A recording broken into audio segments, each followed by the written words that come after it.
Good morning, good afternoon, good evening, wherever you are, and thank you for stopping by. Simple Questions Answered is a series I just do from time to time. And the questions involved don't, at the moment, require a separate video of their own, in my opinion, or at least I'm not ready for that yet.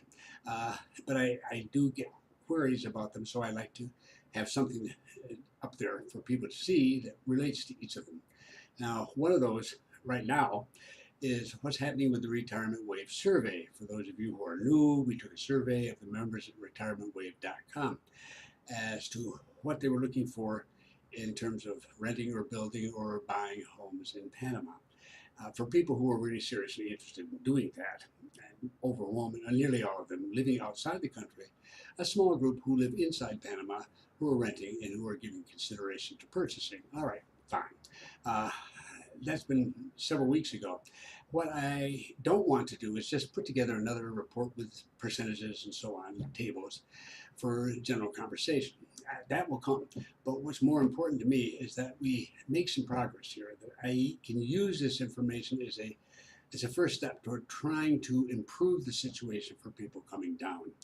And that both means working with developers who create the communities and the condominiums or whatever that are so popular with expats, and also with the real estate business itself, the realtors who are out there selling. And this takes time and effort. I had a very good meeting yesterday with the developer. I think we're close to having a pilot project on a small scale here, basically in Panama City, to see if we have an approach that might be helpful to people. As soon as that's ready, if I'm convinced that it is ready, then I'll be presenting it here at the YouTube channel, and I'll also be sending out a newsletter to members of Retirement Wave.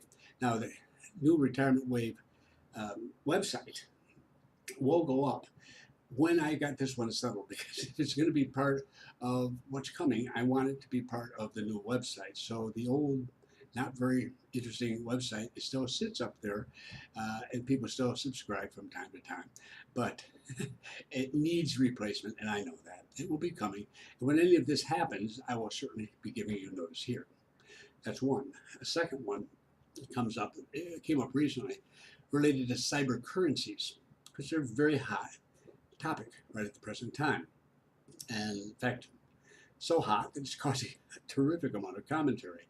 And I was asked, what about the attitude here in Panama towards cybercurrencies? Well, it's not really very different than it is anywhere else. They're recognized, people are certainly well aware in the financial community, well aware of their existence. Government agencies are more or less aware of them. They're becoming more aware as time goes by, just as they are in other countries. But there's no problem with them. I mean, you own them. And if you do, as far as Panama is concerned, they're owned outside the territory of Panama. So it's not a taxation question here. Your own nation may require you to pay taxes, very likely, but in Panama, you don't pay taxes in Panama specifically on income earned outside Panama and financial transactions of any kind outside Panama. And cybercurrencies, as far as I can tell at this point, are considered to be extraterritorial, that is outside Panama, so nobody cares. That can change. And eventually, I suspect it will. But Panama is likely to simply watch what other nations do in regard to it and find if there is a standard to follow. And they will go along with that in all likelihood. But at the moment, it's not an issue. You're not going to find a lot of places here who accept bitcoins, other types of cybercurrency, to be able to spend it. Um, you have to change it into dollars if you are purchasing a house, for example, because for tax purposes, if you take it in to register the deed, you're going to have to show the purchase in dollars, and not in cybercurrencies. So, uh, you know, it's very unlikely you're going to find anybody who's willing to sell it to you for cybercurrency or receive it from you. I don't know. I've never heard of that at this stage, but it would also be a complication when trying to register the deed and the actual sale with the government. So right now, basically, if you have cybercurrencies and you want to use it to buy something from somebody who accepts cybercurrency, that's fine, because it's almost always going to be outside Panama. And it's not going to be an issue here. So don't worry about it. Panama is wide open to different types of financial innovation. We're not really out of the mainstream and these issues like this. And we're very interested in them, but we tend to take our time and look at things and then make a decision. That will come. And then third, and this is the question that pops up from time to time. I also referred to it in another video, but that's buried back there somewhere. So I'll just go ahead and mention it briefly here. And that's the rainy season. We're in the rainy season now here in Panama. Basically, it boils down to is this. In Panama City, uh, our dry season, with very little rain or very much less rain and low humidity compared to the rest of the year, that begins in December, runs through January, February, March. Really, it goes right on through April. May is hardly a rainy month. Technically speaking, the transition is supposedly happening around there. But the truth of the matter is it usually gets into July, August before we start seeing substantial rain. And the heaviest rains for the Panama City area are in October, and a close second is November. After that, they drop dramatically in December. It has to do with the movement of weather fronts, and there's too much detail to bother you with. It's a standard annual affair. So we have several months that are very relatively dry, and rains very rarely. Several months in which it rains frequently, not every day as the weather.com puts up there, and they just do that as a default, because the odds, you never know. And it does rain frequently enough, so they always put up scattered thunderstorms or something like that. Don't let that worry you. It doesn't happen every day. But there are some months when it's happening most days. Very typically morning, bright, cheerful, jolly. Later in the afternoons, clouds pile up, and then bam. Sometimes we think it's aiming at rush hour, but anyhow, in the late afternoon, we get heavy rains.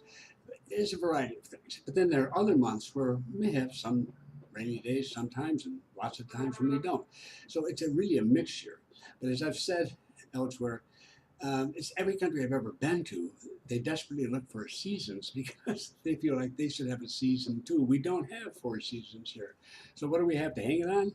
The amount of rain. As far as I'm concerned, it is not a problem. We all appreciate rainy season. I mean, Panamanians, if you talk to them and say, isn't it, are you waiting for the dry season? Are you tired of rainy season? The common response is, I like the rainy season. And we do, because there are all sorts of flowers and plants and what have you that bloom, and they're particularly beautiful in rainy season, another set in the dry season. Of course, we have the canal. It makes a huge difference to the nation, and it's fine. People want it to, if it didn't happen, then you'd find really real concern, panic even, but it never has failed to come up. So we anticipate it will be coming around for the future. I will say this myself, that right now there's a hurricane, Harvey, that's finally fizzling out somewhere in the United States. It's just a devastating job on Texas. And, you can't say enough about how tragic that is and what a horrible experience that's been. I have friends living in the Houston area, and I'm very much concerned about them, but they're okay. They got through it all right. What a nightmare, though. And we have another one that's building up as I'm speaking to you in the Atlantic, moving across, called Irma. I think it's already category 2. It looks like it's well on its way to becoming a major 4 or 5 even hurricane. Although it's early and it's out in the Atlantic and many things can happen. What I'm going to do, though, is put a link to, if you don't know it already, to the National Hurricane Center in the U.S., which will keep you always up to date on exactly what's happening and what's building up and what looks like it might become a hurricane and so on. I'm also going to add a second image, one of many you can get on this, but it's one that's fairly clear. I tell people hurricanes don't happen in Panama because hurricanes don't go south in the northern hemisphere. And it's hard for people to get a grip on this. It just seems that somehow or other we should get hit by them too. Well, the image I'll put up shows a whole variety over many years of the tracks taken by hurricanes off the Atlantic.